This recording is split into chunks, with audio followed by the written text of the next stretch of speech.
Hello and welcome to another edition of Mailbag.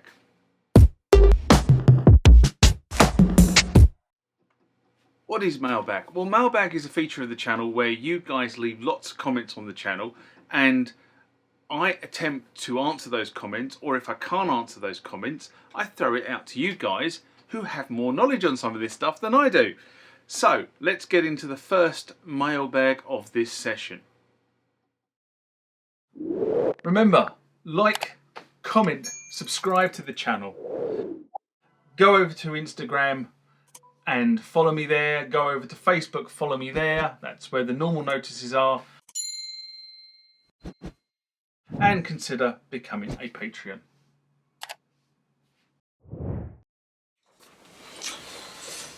Boom. Next comment or question comes from J. Bognap.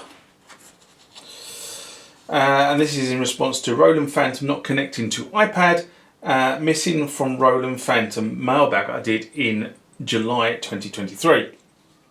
And J-Bog writes, interesting, the new Juno D6, D7 and D8 come with class compliant USB.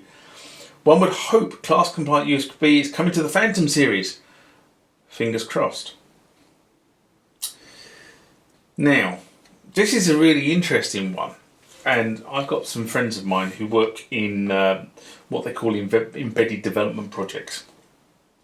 And I kind of asked one of these guys the same question. Could they retrospectively fix the class compliant issue on a previous project? And what my friend said, without looking at the hardware itself, it depends on how the hardware has been configured and deployed. What they said is that the USB microcontroller has to support class compliant implementation, and it's not necessarily purely a software driven implementation that gives you class compliance. And what they said is that if they've put the USB microcontroller into the machine with the right that has the right things in it, okay, then they possibly could retrospectively update the software and the microcontroller to make the synthesizer class compliant. So what they were saying is hopefully this can be rewritten from the firmware. However, it also depends on how the firmware is updated on the microcontroller. In that, if the firmware is updated as part of the global firmware update, then yes, they could probably flash it down to the microcontroller and update it. However, if the microcontroller is segregated from the firmware flashing process, they're not sure actually how you update the microcontroller without actually opening the synth up, removing the microcontroller, and possibly flashing the microcontroller from an EEPROM device, assuming you could do that, or basically taking the microcontroller out and putting a new microcontroller in that has the class compliant bits switched on, or is able to support class compliance. That's what they said to me. And I know that sounds really drawn out and pretty sort of damn technical, but they said it's not an easy thing to do. So, where we are now, I would basically say I think the Fantom in its current format is kind of resigned to what it is. You still need to load drivers onto your PC or Mac to make it work. I'll start again. Next comment or question comes from Walter Galino. This is in response to Legacy Synth Stop Whinging About Repair Costs. Sunday morning rant I did in October 2024. I remember this one. I got so many people contacting me around the side to say, yeah, tell it like it is. Anyway, Walter writes, good topic. Let me tell you about this. Jackanory time. I am not a tech, but I did study electronics, and I do my tech work on my boards and only for my friends and referrals, not open to public. I do it for the love of the gear and not for profit.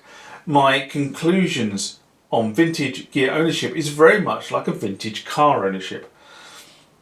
All will require work and the end product will depend on the availability of hard parts. The harder the part to source, the more expensive it will be. I'm in a third world country, so the economy of scales, the labour costs are lower, but I can see that in the UK bench time prices would be as high as they can. Nothing bad about it. It's the same as a car in a repair shop. As you said, it's something you just have to accept. And it is true. I see a lot of people on Facebook whinging about the costs of repair. And thanks for your views, Walter. What I would say is my views haven't changed. If you want to go and buy a piece of legacy kit, even a relatively modern kit, I mean, it's been it's gone out of release, but it's within the last 10 years. If it goes wrong and you have to pay for it to be repaired, it's going to cost you money, and that's just a fact of life.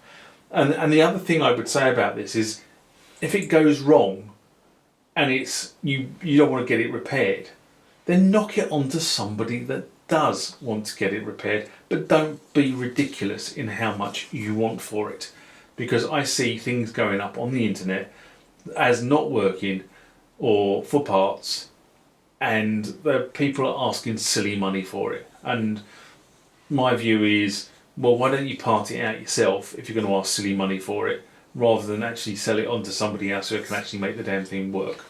So anyway, that's my view on that whole area.